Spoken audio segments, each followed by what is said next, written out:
Hello बच्चों, आज हम लोग डिस्कस करेंगे कोलिनियर वेक्टर्स पर। ठीक है, तो चलिए। कुछ लोग तो सोचते हैं कि सर ये कोलिनियर वेक्टर्स क्या होता है। अगर हम लोग मोटा मोटी बात करें तो कोलिनियर वेक्टर्स का मतलब होता है पैरेलल वेक्टर्स, ठीक है, या फिर एंटी पैरेलल वेक्टर्स। ठीक है, पैरेलल वेक्टर्स को कभी कभी हम लोग लाइक वेक्टर्स भी कहते हैं और एंटी पैरेलल वेक्टर्स को कभी कभी अनलाइक वेक्टर्स भी कहते हैं। यानी कि कोलिनियर वेक्टर जो है वो आपका दो वेक्टर के कॉम्बिनेशन को कहा जा सकता है। लेकिन जरा ठहरना, अभी पूरी कहानी बाकी है। ठीक है, बस अभी शॉर्ट में समझा रहे। अगर दो वेक्टर्स पैरेलल हैं, ठीक है, इसको लाइक वेक्टर्स भी कहते हैं हम लोग। क्या कहते हैं हम लोग? Like vectors. अगर दो वेक्टर्स पैरेलल हैं या फिर अगर दो वेक्टर्स एंटी पैरेलल हैं, इसको हम लोग अनलाइक वेक्टर्स भी कहते हैं। ठीक है, अगर दो वेक्टर्स पैरेलल हैं या फिर एंटी पैरेलल है तो इन वेक्टर्स को हम लोग कोलिनियर वेक्टर्स कहते हैं। ठीक है, और इसे भी हम लोग कोलिनियर वेक्टर्स कहते हैं। जैसे मैं एक एग्जांपल बताता हूं। मान लीजिए मेरे पास तीन वेक्टर है, ए, ठीक है, बी, ठीक है, सी, ठीक है, और डी। ठीक है, अब आप पहचानिए इसमें से कौन कौन से वेक्टर कोलिनियर वेक्टर्स हैं। तो अगर आप ध्यान से देखोगे तो ए का बी के साथ कोलिनियरिटी है, यानी ए भी कोलिनियर वेक्टर्स हो सकते हैं, बी और डी भी कोलिनियर वेक्टर्स हो सकते हैं। ठीक है, ए और डी भी कोलिनियर वेक्टर्स हो सकते हैं। क्यों? क्योंकि ए बी डी ये सब पैरेलल या फिर एंटी पैरेलल है, लेकिन सी इनमें किसी के साथ कोलिनियर नहीं है। अब सवाल ये उठता है कि कोलिनियर वेक्टर्स इन दोनों की ही कैटेगरी को क्यों कहते हैं और कोलिनियर वेक्टर्स की खासियत क्या होती है। पहले आप समझो। मान लो कि आपके किसी भी वेक्टर्स के ग्रुप ऑफ फैमिलीज में मान लो कि हमारे पास दो वेक्टर्स हैं, ए और बी। ठीक है, अगर आप किसी एक वेक्टर को दूसरे वेक्टर के टर्म में पूरी तरह लिख पाते हो then this is said to be collinear vectors. Short में एकदम मैथमेटिकल कोलिनियर वेक्टर्स क्यों खास है, पहला इंपॉर्टेंट पॉइंट ये। अगर हमारे पास दो वेक्टर है ए और बी, ध्यान से सुनो, अगर ए को बी के टर्म में लिख लो या फिर बी को ए के टर्म में लिख लो, किसी और वेक्टर की जरूरत नहीं पड़ती है। समझ में आ रहा है ना? तो ऐसे वेक्टर्स को हम लोग कहते हैं कोलिनियर वेक्टर्स। इनके बीच की रिश्ता इतने सिंपल होते हैं, दो कोलिनियर वेक्टर्स के बीच का रिलेशनशिप इतना सिंपल होता है कि सिर्फ मैथमेटिक्स का एक नंबर उनके लिए काफी है। समझ में आ रहा है ना मैं क्या कह रहा हूं? मतलब ये रिलेशनशिप बहुत ही सिंपल है। ठीक है, तो कोलिनियर वेक्टर्स वैसे वेक्टर्स को कहते हैं जिसमें एक वेक्टर्स को दूसरे वेक्टर्स के टर्म में लिखा जा सकता है। ठीक है, अभी हम लोग फिलहाल दो ही वेक्टर के बारे में पढ़ रहे हैं। जब हम लोग आगे बढ़ेंगे तो हम लोग 3, 4, 5 कोलिनियर वेक्टर्स के बारे में भी पढ़ सकते हैं, लेकिन फिलहाल हम लोग दो वेक्टर पे ही फोकस कर रहे हैं। अब सवाल उठता है कि सर ठीक है ये तो समझ गए, लेकिन कोलिनियर वेक्टर खास क्यों है? तो मैं आपको समझाता हूं। इनका राइटिंग स्टाइल ही इन्हें खास बनाता है। जैसे सपोज करो कि मेरे पास एक वेक्टर है ए, मैं आपको समझाता हूं। ठीक है, मान लीजिए एक वेक्टर है ए और एक वेक्टर है बी। क्या ये दोनों कोलिनियर है? बिल्कुल। ठीक है, लेकिन अगर आप ध्यान से देखो, आप ए को बी के टर्म में लिख सकते थे या फिर बी को ए के टर्म में लिख सकते थे। समझ में आ रहा है ना? चलिए जैसे दिखाता हूं। मान लीजिए कि इसका मैग्नीट्यूड, बी का मैग्नीट्यूड इससे कुछ टाइम तो बढ़ ज्यादा है, कुछ टाइम हो सकता है बी का मैग्नीट्यूड आपका मैग्नीट्यूड ऑफ ए के 1 टाइम हो सकता है, 2 टाइम हो सकता है, 3 टाइम। तो मैं क्यों इतना दिमाग लगाऊं? मैं लेमडा टाइम मान लेता हूं। लेमडा बेसिकली क्या बता रहा है? कितना गुना, है ना? ये लेमडा का वैल्यू कुछ भी हो सकता है।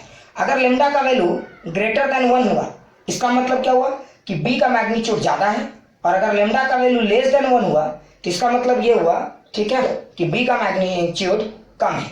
ठीक है ना? ये तो एकदम क्लियर है। अब जरा सोचना एकदम अच्छे से। ठीक है, तो मान लो कि ये 2 टाइम बड़ा है, 2 टाइम भी हो सकता था, 3 टाइम, कुछ भी। तो आप लेमडा का वैल्यू 2 मान के चलो, लेकिन मैं लेमडा लूंगा, अब 2 मान के चलो। ठीक है, अच्छा जरा देखते हैं कि क्या वेक्टर बी को लिख सकते हैं ए के टर्म में। तो देखते हैं। अच्छा देखो, vector B is equal to क्या लिख सकते थे? तो magnitude of vector B into magnitude direction of vector B, है ना? यही तो हमारा वेक्टर का राइटिंग स्टाइल है। अगर आप वेक्टर बी को जरा ध्यान से देखो तो वेक्टर बी का मैग्नीट्यूड को आप क्या लिख सकते थे? Lambda times of magnitude of vector A. Magnitude of vector ए, ध्यान से देखो, इसका मैग्नीट्यूड लैम्डा टाइम्स है, और चूंकि दोनों का डायरेक्शन सेम है तो आप ए कैप लिख सकते थे। तो देखो बी, तो आप यहाँ पे ध्यान से देखोगे तो B is equal to lambda, देखो मैग्नीट्यूड और डायरेक्शन, ए वेक्टर ए बन गया। तो देखो B is equal to lambda times of A. ध्यान दिया आपने? देखो मैंने वेक्टर बी को ए के टर्म में लिखा है और सिर्फ एक लैम्डा की जरूरत पड़ी है। अगर ये लैम्डा का वैल्यू 1 से ज्यादा है मतलब बी की मैग्नीट्यूड ए से ज्यादा है ना। अब इसका खासियत क्या है ये भी समझो। कभी कभी कोलिनियर वेक्टर की खास बात क्या होती है, ये एक सेम सपोर्ट लाइन में भी हो सकते हैं। मैं आपको फील कराता हूं, बिल्कुल लिखना नहीं है, रटना नहीं है, आप समझे। मान लीजिए कि ये मेरा वेक्टर ए है, ठीक है, और अगर आपको किसी ने कहा कि मेरे पास एक और वेक्टर है बी, ध्यान से सुनिए, that is basically 2 times of vector A. What is the meaning of this statement, है ना। तो देखो vector B is 2 times of vector A, इसका मतलब ये हुआ कि वेक्टर बी का डायरेक्शन ए के बराबर है, क्लियर, मतलब इसी लाइन में है, ठीक है, और दूसरा 2 टाइम्स ज्यादा है। तो अगर आप इसी लाइन में एक इसका डबल लाइन खींच दो तो देखो ये आपका हो गया वेक्टर बी। आपको अगर दिख नहीं रहा होगा तो मैं ब्लैक से खींच रहा हूं, ये हो गया आपका वेक्टर बी। देखो इसकी क्या खासियत है, इसका मैग्नीट्यूड डबल है और डायरेक्शन ये। तो देखो दोनों का सपोर्ट सेम है, क्योंकि अगर दो वेक्टर्स पैरेलल हैं तो दोनों एक ही सपोर्टिंग लाइन में आ सकते हैं। आप इसको इसमें रख सकते हो, इसमें रख सकते हो। मतलब खास बात क्या है, समझ में आ गया ना। पैरेलल वेक्टर्स या फिर एंटी पैरेलल वेक्टर्स भी उसी सपोर्टिंग लाइन में आ सकते हैं। खैर पहले ये समझ में आ गया। तो देखिए इस तरह से आप इसको लिख सकते हो, ठीक है। कुछ लोग बोलेंगे सर ये तो पैरेलल वेक्टर्स था, एंटी पैरेलल वेक्टर्स के बारे में जरा बताइए। तो बिल्कुल चिंता नहीं करो, ठीक है, मैं आपको बताता हूं एंटी पैरेलल वेक्टर्स का क्या खास बात है, ठीक है। अगर मान लीजिए मेरे पास एक वेक्टर है ए, ठीक है, और एक वेक्टर है बी, ये जैसे ए है और एक वेक्टर है बी इधर की तरफ, है ना, और इसका मैग्नीट्यूड आप कुछ भी मान सकते हो। मान लो इसका मैग्नीट्यूड है बी, इसका मैग्नीट्यूड है ए। मैं बार बार सिचुएशन को बदल देता हूं ताकि आपको क्लियर कट समझ में आए, ठीक है। अब ध्यान से देखो, क्या मैं वेक्टर बी को ए के टर्म में लिख सकता हूं या नहीं। अगर मैं वेक्टर बी को ए के टर्म में एक्सप्रेस कर पाता हूं तब ये कोलिनियर है, और अगर नहीं कर पाता हूं तो ये नॉन कोलिनियर वेक्टर्स है। क्लियर हो गया ना। हाँ, इसमें किसी तीसरे की एंट्री नहीं होनी चाहिए अगर दो के बीच में बात चल रही है तो, ठीक है। तो देखते हैं, अच्छा वेक्टर बी का बात करें तो what is the magnitude of vector B, जरा ध्यान से देखो। तो magnitude of vector B is B, है ना, and what is the direction of vector B, तो बी क्या ये है ना। लेकिन अगर आप जरा ध्यान से देखो तो यहाँ पे बी के जगह बी लिख देते हैं। वेक्टर बी को हम क्या minus of vector A cap लिख सकते हैं। बिल्कुल, देखो ए कैप अगर इधर की तरफ है और बी कैप इधर की तरफ है तो बी कैप की जगह हम माइनस ए कैप भी रख सकते हैं। अगर ध्यान से देखो तो minus B into A cap, है ना। कंफ्यूज हो गए क्या, मैं शॉर्ट में लिख दूं। बिल्कुल, ठीक है, कंफ्यूज नहीं हो आप लोग। यहाँ पे देखो बी और यहाँ ए के जगह माइनस ए कैप, है ना, क्योंकि दोनों अपोजिट है। ध्यान से देखो। अच्छा सर, और एक चीज आप ध्यान से देखोगे तो अगर आप चाहो तो यहाँ पे माइनस को बाहर ले आओ, ठीक है, बी बाई ए लिख के ए इंटू ए कैप लिख दो। तो जरा ध्यान से देखोगे तो आपको एक चीज क्लियर समझ में आएगा, b is equal to minus B by A into vector A. ध्यान से देखो, और यहाँ पे माइनस बी बाई ए को ही आप शॉर्ट में लैम्डा मान सकते हो, ठीक है। फिर से देखो ये उसी फॉर्म में आ गया, है ना। यानी खास बात क्या है, देखो लैम्डा ही यहाँ पे माइनस बी बाई ए है। तो खास बात क्या है यहाँ पे, समझ में आया ना। अगर दो वेक्टर्स पैरेलल हैं या फिर एंटी पैरेलल हैं तो दोनों वेक्टर्स को एक दूसरे के फॉर्म में बहुत आसानी से लिखा जा सकता है। That's why this vectors are said to be collinear vectors. Clear. चलिए मैं आपको इन शॉर्ट पूरा गेम समझाता हूँ, ठीक है, ताकि आपको एकदम क्लियर हो जाए कि कोलिनियर वेक्टर्स को लिखते कैसे और ये खास क्यों है। जैसे ध्यान से देखिए, मान लीजिए आपके पास 3 वेक्टर है, ए, ठीक है, बी, सी, ठीक है, ये 3 है ना, और एक वेक्टर मैंने लिया था डी। अब देखिए इन चारों वेक्टर्स को आप ध्यान से देखिए, ठीक है। इन चारों वेक्टर को अगर आप बहुत ध्यान से देखेंगे तो इन चारों वेक्टर में सिर्फ ये 3 वेक्टर ही ऐसे हैं जिसको एक दूसरे के फॉर्म में आसानी से आप लिख सकते हो, लेकिन चौथे को नहीं लिख सकते। क्यों? क्योंकि इसका डायरेक्शन वो नहीं है जो ए या बी या फिर सी का है। क्लियर। चलिए समझते हैं कैसे, मैं आपको पूरा फील कराता हूँ, रटना नहीं। अगर आप एक काम कीजिए, ये किसी एक को ए बी सी में किसी एक को लीजिए, ठीक है। हमने एक काम किया, सी के ही लाइन को ले लेते हैं। तो ये इसका सपोर्ट लाइन हो गया, सी का सपोर्ट लाइन। आप देखिए इस लाइन में जो भी वेक्टर सेट हो सकते हैं उन वेक्टर्स को हम लोग कहेंगे कोलिनियर वेक्टर्स।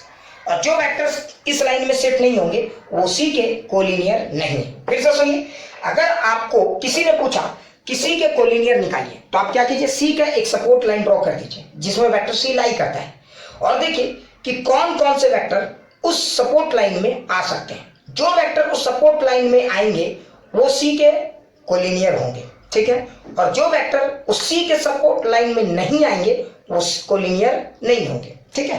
अब हम लोग चेक करते हैं कि कौन कौन सी के सपोर्ट लाइन में आता है, ठीक है।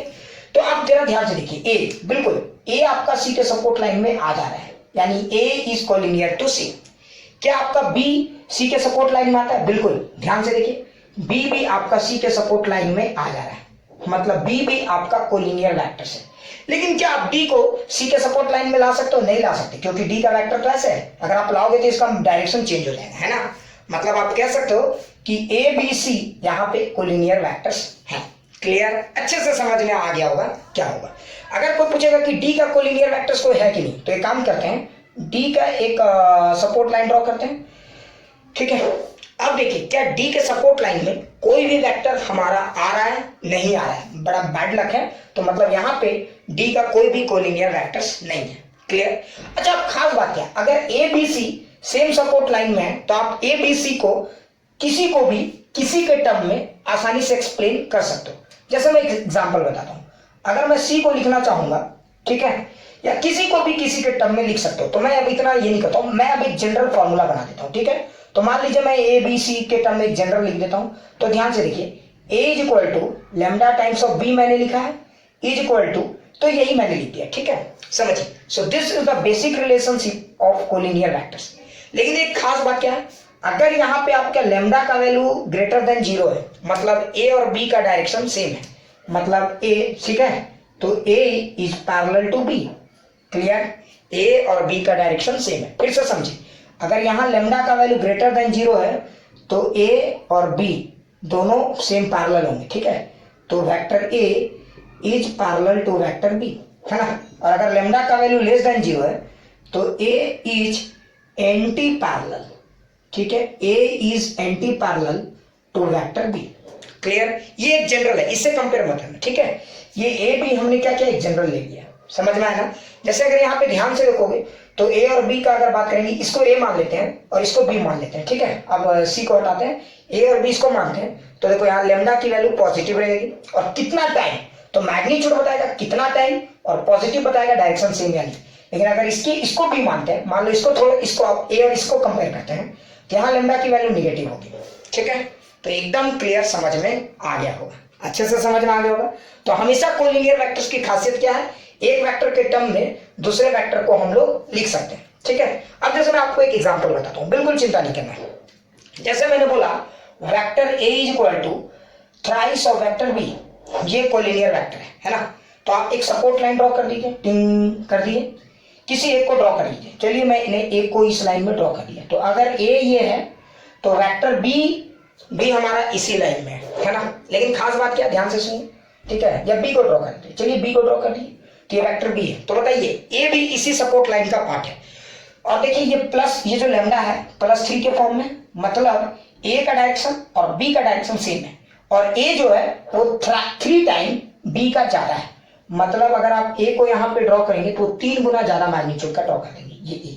और ऐसा नहीं है, अब ध्यान से देखिए, ए और बी सेम सपोर्ट लाइन में है, लेकिन आप चूंकि आप जानते हो ए तो फ्री वेक्टर है, आप इस ए को उठा के यहां भी रख सकते थे।